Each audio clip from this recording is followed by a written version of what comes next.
கைகளை உயர்த்தி. பேதுரு கடல் மேல் நடந்த பொழுது அதே அனுபவத்தோட நம்ம கைகளை உயர்த்தி செபிப்போம். ஆண்டவரே, நாங்கள் பேதுருவை போல கொஞ்சம் விசுவாசம், பாதி விசுவாசம் பாதி அவநம்பிக்கை. உம்மை நோக்கி பார்க்கும் பொழுது விசுவாசம் அடைகிறோம், பரவசம் அடைகிறோம். ஆனால் உண்மை பார்க்காத சமயங்களிலே தாழ பார்க்கிற பொழுது, சுற்றி பார்க்கிற பொழுது அமிழ்ந்து போகிறோம்.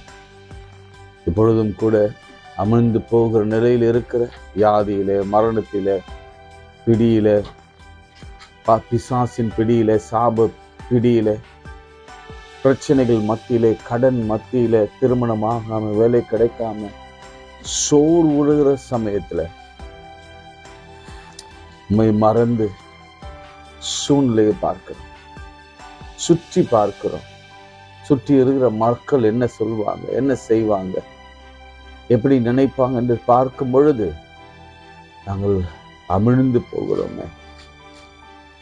அந்த உண்மை நோக்கி பார்க்கிறோம். இந்த வேளையிலே இந்த கரம் எதுவுமே சொல்லாதீங்க. உங்க பிரச்சனை எதுவும் சொல்ல வேண்டிய அவசியம் இல்லை.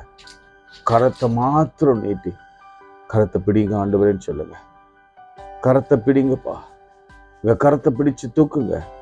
திரும்ப உங்களோடு கூட நடக்க வைங்க.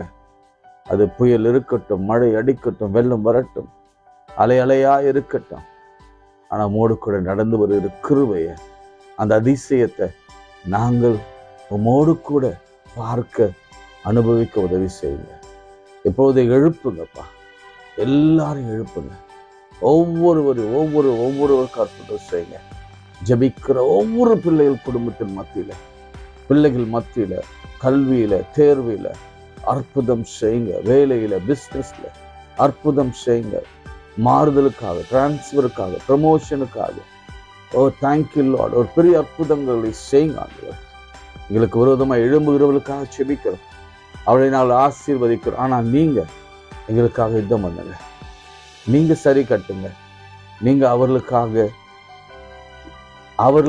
அவர்களுக்கு என்ன செய்ய வேண்டுமோ அதை செய்யுங்க. இயேசுவின் நாமத்தில் செபிக்கிறோம் நல்ல பிதாவே, ஆமென்.